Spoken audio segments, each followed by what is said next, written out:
फिर से एक बार आप लोगों का ब्रिलियंट मैथ्स क्लासेस में स्वागत है। इस वीडियो में हम लोग एनसीईआरटी गणित कक्षा 10 का प्रश्नावली 2.2 का प्रश्न 1 का 5 को हल करेंगे। प्रश्न 1, निम्न द्विघात बहुपदों के शून्य ज्ञात कीजिए। अर्थात जो नीचे ये बहुपद जो दिया हुआ है इसका क्या ज्ञात करना है? शून्य ज्ञात करना है। शून्य से तात्पर्य ये है कि इस बहुपद का हमें टी का मान ज्ञात करना है। और आगे क्या है कि शून्यकों और गुणांकों के बीच के संबंध की सत्यता की जांच कीजिए। तो आइए सबसे पहले इस प्रश्न का जो पहला भाग है शून्य ज्ञात करने का, तो इसका शून्य ज्ञात कर लेते हैं। तो इसका शून्य ज्ञात करने के लिए सबसे पहले यहाँ पे लिख लेंगे कि शून्यकों के लिए, इसको लिखने के बाद जो बहुपद है उसको हूबहू यहाँ पे उतार लेते हैं। अब हम लोग जानते हैं कि किसी भी बहुपद का जब हम शून्य ज्ञात करते हैं तो उस बहुपद को बराबर क्या कर देते हैं? 0 कर देते हैं। इसलिए यहां पे लिख दिए शून्य के लिए, और शून्य के लिए जब बहुपद को क्या कर देंगे? बराबर 0 कर देंगे। अब हमें इस बहुपद का शून्य ज्ञात करना है, अर्थात टी का मान निकालना है। तो टी का मान निकालने के लिए हमें इस बहुपद का गुणनखंड ज्ञात करना होगा।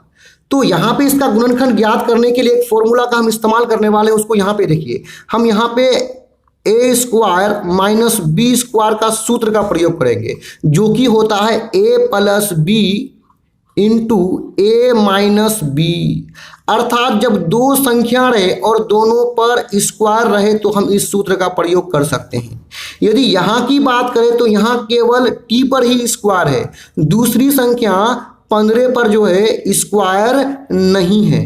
तो आइए यहाँ 15 पर हम लोग स्क्वायर बना लेते हैं। यहाँ लिखेंगे या टी पर स्क्वायर। देखिए 15 पर स्क्वायर बनाने के लिए 15 पर हम लगा लेंगे रूट और उस पर बना देंगे स्क्वायर। इसका मतलब ये हुआ, आप किसी भी संख्या पर यदि स्क्वायर लगाइएगा, यानी 3 पर भी अगर आपको स्क्वायर लगाना तो इस पर रूट लगा करके स्क्वायर लगा सकते हैं, उसमें कोई दिक्कत नहीं। यही काम हमने 15 के साथ किया है यहाँ पे। अब यहाँ क्या है? बराबर 0 है।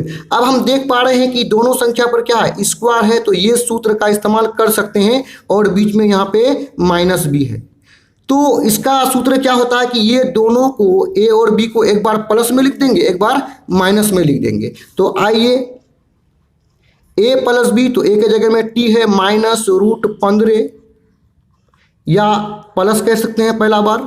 और दूसरा जो ब्रैकेट होगा ए माइनस बी, तो टी, ए के जगह में टी है, टी लिख दिए, माइनस रूट 15 बराबर क्या है? 0 है।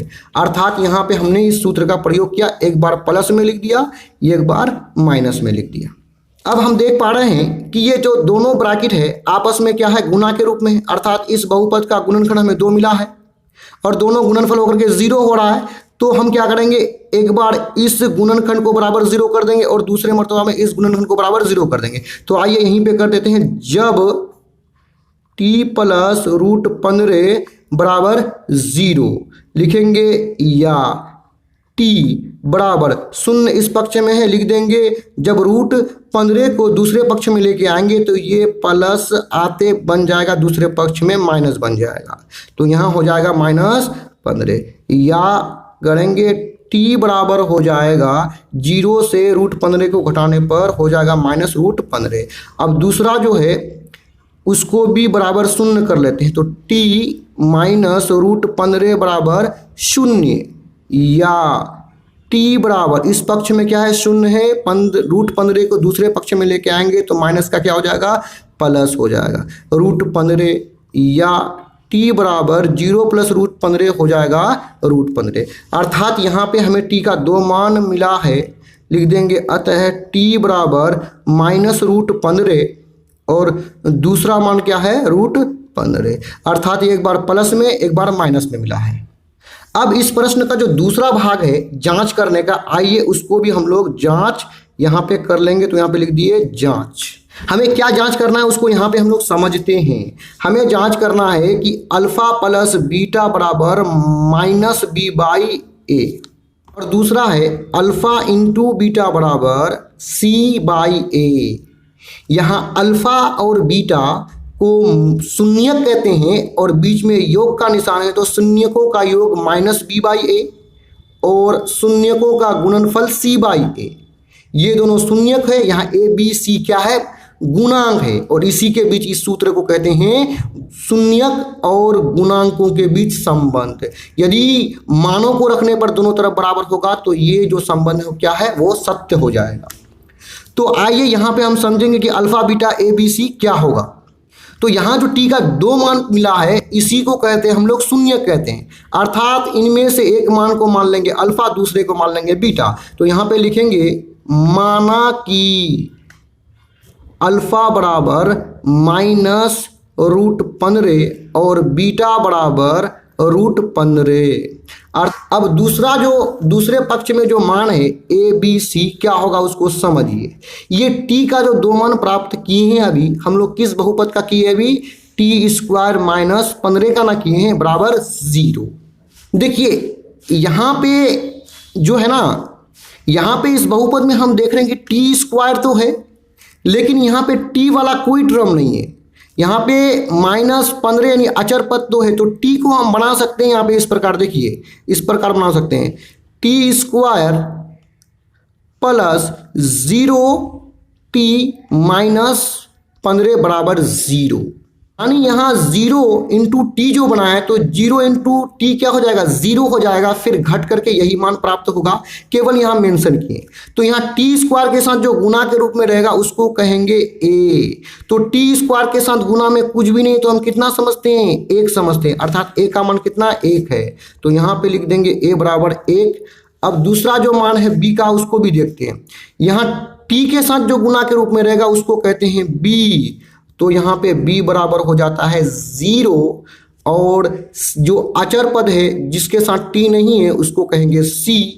तो यहाँ पे c बराबर कितना है -15। एक बात आप इसको ध्यान रखिएगा, एक टी² के गुणांक को a कहते हैं और t के गुणांक को क्या कहते हैं, b कहते हैं b। यहाँ पे t नहीं है इस टर्म में, इस बहुपद में, तो जहां पर t नहीं होगा वहां डायरेक्टली, क्योंकि t के गुणांक को b कहते हैं तो वहां b के मान को 0 मान लेंगे। अब आइए इसको यहां पे, तो हमें पहले क्या जांच करना है कि अल्फा + बीटा बराबर -b/a। या करेंगे अल्फा और बीटा का मान को रखेंगे, अल्फा का मान कितना -√15, अब बीच में प्लस है, उसके बाद क्या है √15 बराबर, यहाँ क्या है माइनस, b का मान है 0 और a का मान कितना है 1 है। या करेंगे इसको, ये माइनस ये प्लस दोनों घट करके कितना हो जाएगा 0। और हम जानते हैं कि किसी भी भिन्न के ऊपर में यदि 0 रहे तो वो पूरा मान कितना हो जाता है, 0 हो जाता है। तो यहाँ पे हम देख पा रहे हैं कि बराबर के इस पक्ष और इस पक्ष में, दोनों पक्ष में मान बराबर है, यानी बराबर के इस पक्ष को बोलते हैं लेफ्ट हैंड साइड यानी LHS, और बराबर के इस पक्ष को बोलते हैं राइट हैंड साइड यानी RHS। और दोनों आपस में बराबर है तो बराबर लगा देंगे, दोनों आपस में बराबर है तो ये जो संबंध है क्या है, सत्य है। अब दूसरा जो संबंध है अल्फा × बीटा बराबर c/a होगा। यहाँ पे करेंगे, या अल्फा का मान कितना है -√15 गुना बीटा का मान √15 बराबर c का मान कितना है -15/a का मान कितना है 1 है। अब यहाँ पे एक चीज़ हम लोग जानते हैं, यदि 2 समान रूट वाला संख्या गुना होगा तो उसका रूट क्या हो जाता है, खत्म हो जाता है, गायब हो जाता है। तो यहाँ √15 कितना हो जाएगा, 15 हो जाएगा, लेकिन ये जो माइनस है इसके साथ रह जाएगा। यहाँ पे किसी भी भिन्न के नीचे में 1 नहीं लिखते हैं तो कितना हो जाएगा -15। अब यहाँ पे हम देख पा रहे हैं कि इस पक्ष और इस पक्ष, दोनों पक्ष में -15 है और दोनों पक्ष आपस में क्या है, बराबर है। तो बराबर के इस पक्ष को बोलते हैं LHS और बराबर के इस पक्ष को बोलते हैं RHS। दोनों आपस में बराबर है तो बराबर का चिन्ह लगा दिए। अब यहाँ भी दोनों पक्ष बराबर है तो ये भी संबंध क्या है, सत्य है। तो यहाँ पे लिख देंगे क्या, सत्य है, अर्थात दोनों संबंध क्या है, सत्य है। तो यहाँ पे ये वीडियो समाप्त होता है। इस तरह वीडियोस को देखने के लिए आप हमारे चैनल के प्लेलिस्ट में देख सकते हैं। वीडियो देखने के लिए धन्यवाद।